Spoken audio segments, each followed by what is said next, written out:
Hello friends, welcome to my channel Together with the P. Continuing with the conceptual explanation in the last video, we are going to start with the practical implementation of encryption this time. I've already created a bucket together with the P encryption and I have unblocked all the public access.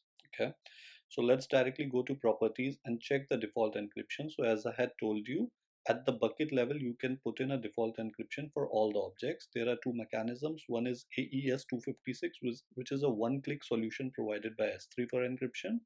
The other is AWS KMS, where you can choose either the AWS managed key or your own customer managed key. Okay. So firstly, we are going to upload an object.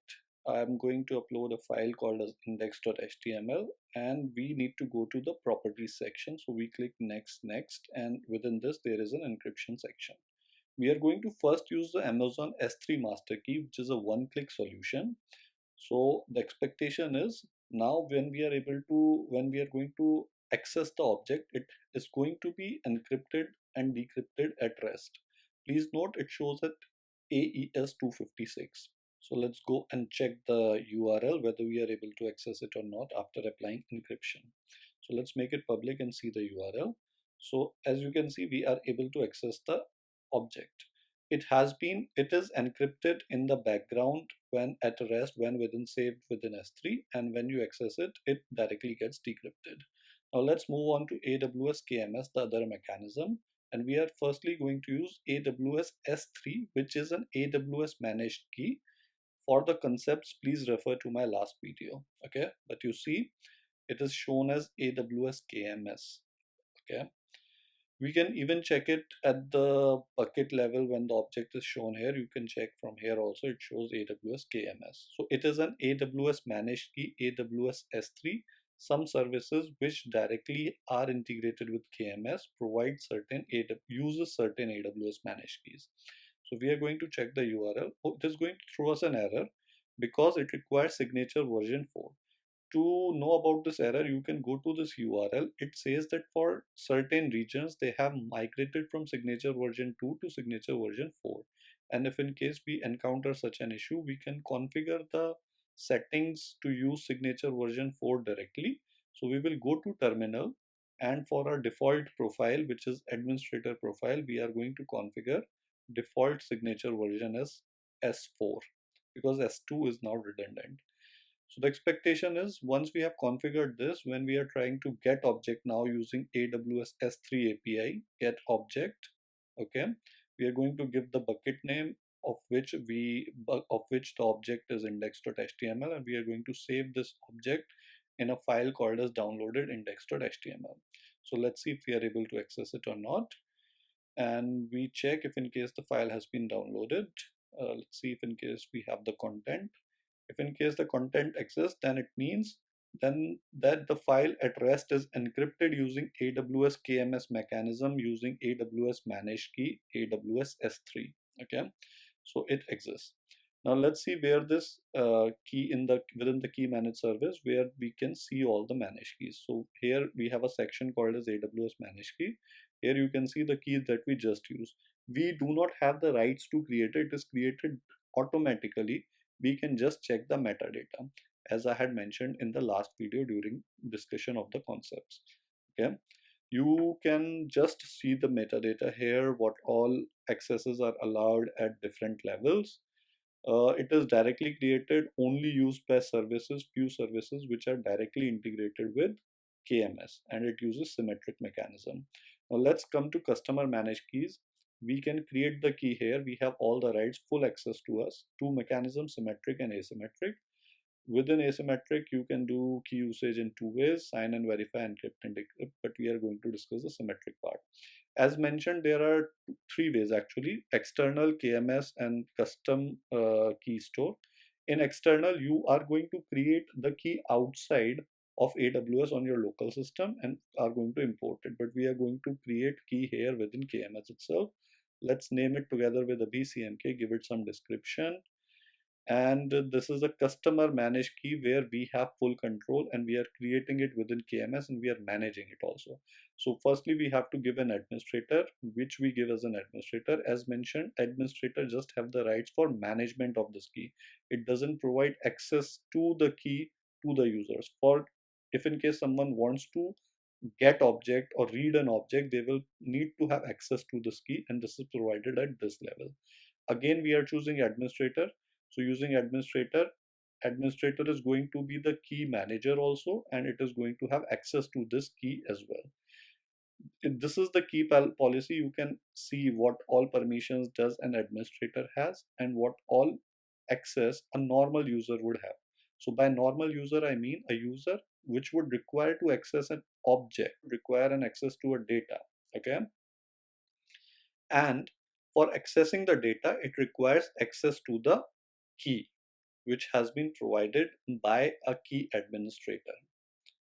So let's go and see. Here we can check the entire information, key metadata. It is a symmetric. Please note it has AWS KMS as the origin. You can also add administrators, remove administrator. You can add users from here. You can do multiple kind of things. So please note we are not adding any user other than administrator.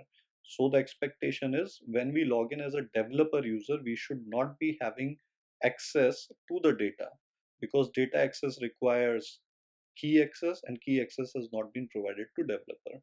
So let's go and change the properties. We are going to change the encryption, and now this time we are going to select the key that we just created within AWS KMS. Again here you see it shows encryption as AWS KMS, and let's try to access it. Again we are going to have the same access. So what we will do is we will have to check it from the CLI because of the error for signature version 4. So let's go back to terminal. We are just going to rename the object. This time we are going to say downloaded index 1, and we will see if in case we are able to access the object. Yes, we should be able to, and if in case we are, then that means encryption and decryption is happening using the customer managed key that we just created. Okay, everything happens in the backend. You just don't get to see it. We have to rely on the words of AWS that yes, it is using the encryption and decryption uh, mechanism. Encryption is being done at rest.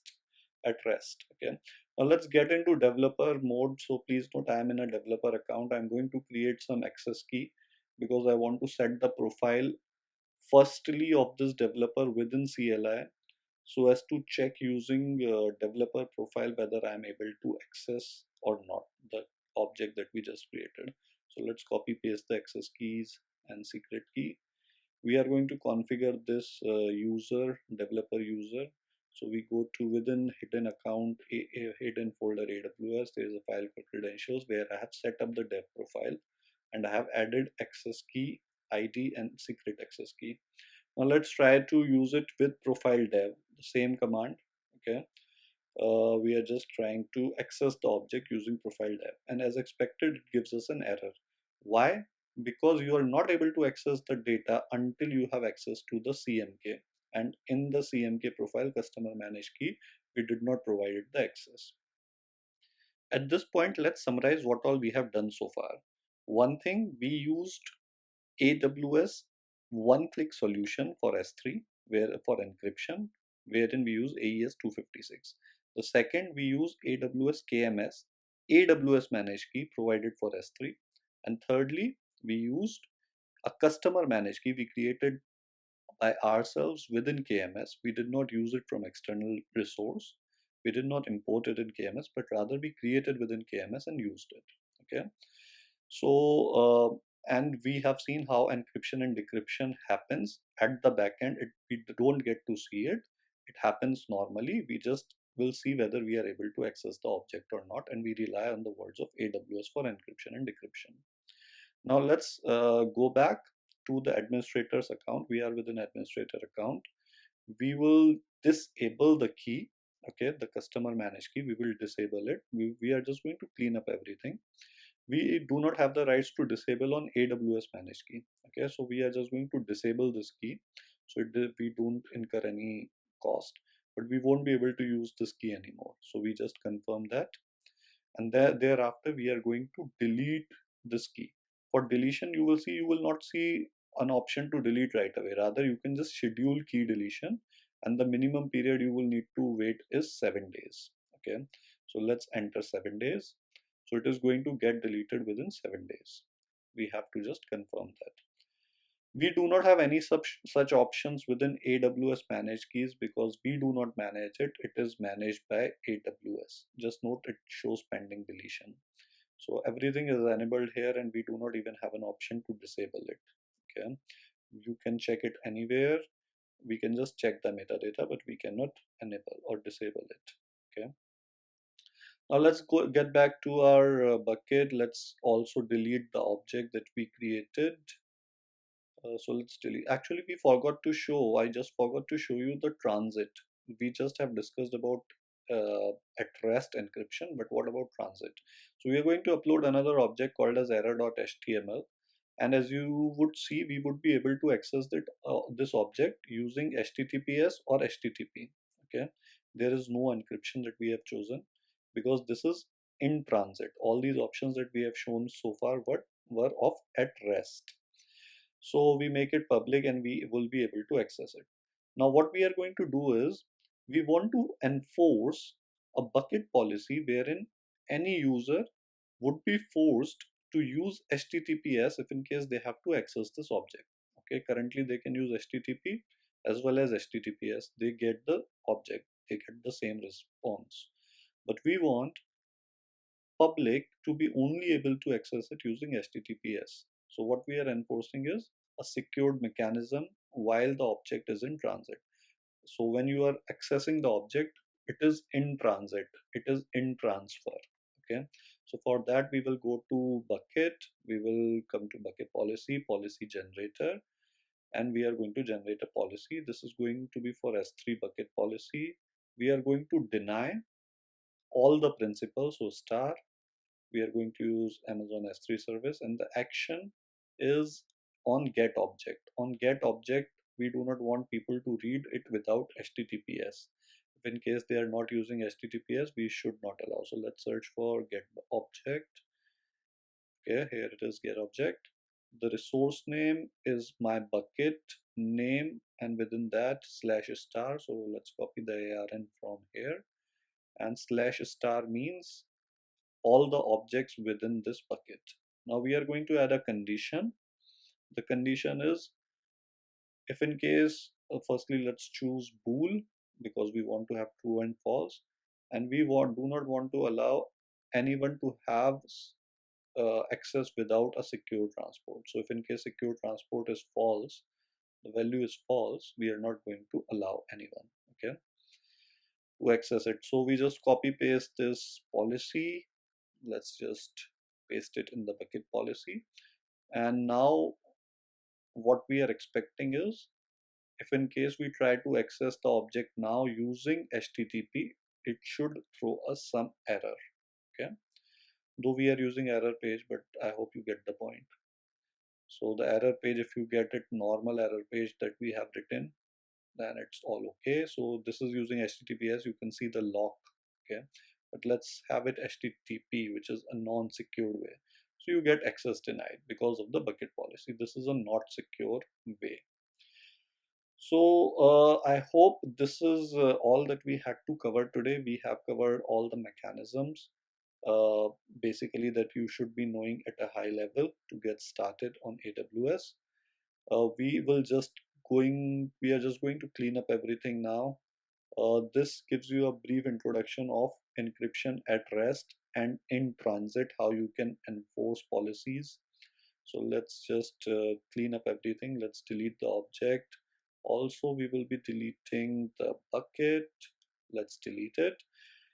So with this, we come to an end of this security module. This is really important. If you have not gone through my last video wherein we covered the concepts, you might not be able to relate to the practical that we just did today. So I request you to please go through it as well. Hope you like this video. Please like it, share it, and subscribe to my channel. Thank you.